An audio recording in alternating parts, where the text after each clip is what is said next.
Okay, so I'm just going to go ahead and make this video really quickly to cover a few things that were not in the documentary.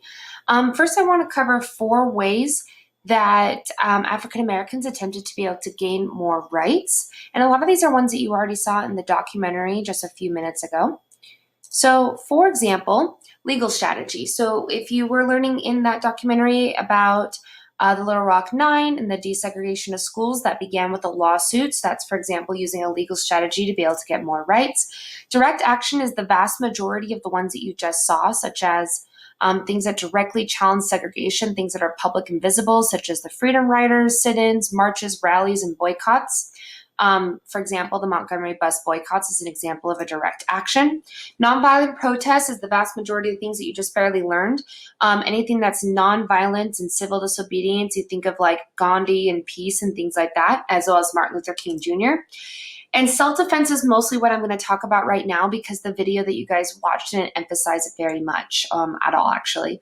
So I want to start by really going back to Martin Luther King Jr. So remember, Martin Luther King Jr. does his famous I Have a Dream speech. And during that I Have a Dream speech, he's able to show nonviolence and being able to show that you can do sit-ins and protests and things like that in order to be able to make more of an impact. Well, the problem is that this was not heavily advocated for overall. In fact, while Martin Luther King Jr. is really, really popular, he did have some controversy. So, for example, we'll talk about Vietnam next class. He started to be disfavored after he said that we should not go into Vietnam.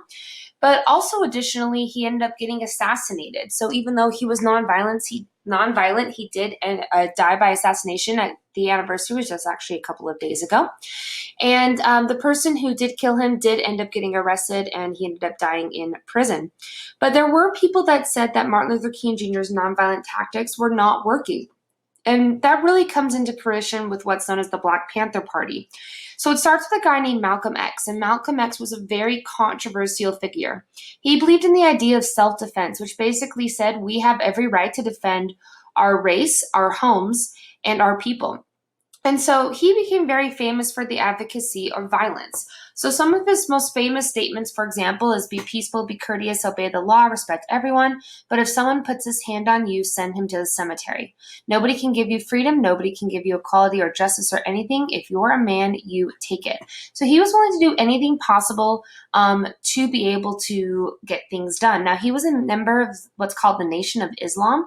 And the Nation of Islam, was an Islamic organization. He became very radicalized, very controversial, and was actually kicked out of that organization. And he ends up being assassinated. But the beliefs that he had ends up spreading even further.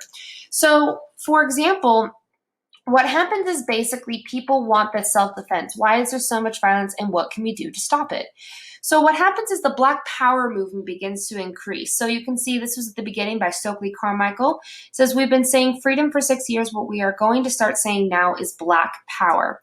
So what did Black Power mean? So Black Power basically was the idea of embracing your race and doing what was necessary to defend your race. Now the traditional person in the Black Power movement at this time has an afro, whether it be female or male. The most common uniform is going to be a black leather jacket with the beret on top, as well as the afro, which you can see right here, which symbolizes that Black power. But they became very famous for their use of weaponry. They were very much willing to have their Second Amendment rights to be able to defend themselves. That was the idea of self-defense. Now, the people that were the head of the Black Panther Party were very knowledgeable about legal tactics. They knew just how far they could push the Second Amendment without breaking the Constitution, which is why it was so allowed. Now, Mao Zedong, who, if you guys remember, we talked about, he's the deadliest dictator in world history. They come off of Mao Zedong's belief, where its political power comes through the barrel of a gun.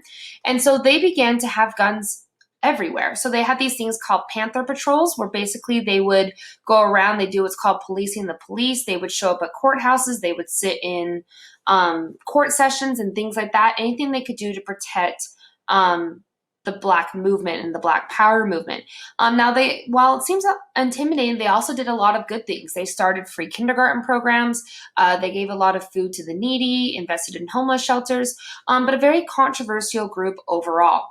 Now, these Panther patrols is what they became most famous for. And then also additionally is the Black Power symbol, which we've talked about previously. So remember, the Black Power symbol is traditionally the right fist raised, is the traditional one, which we've talked about previously with the Olympics in Mexico City, where the Black Power symbol became very famous and resulted in many of the negative effects that we talked about previously. So that is all you need to know about Black Panther Party, which was not in that video that you guys previously watched.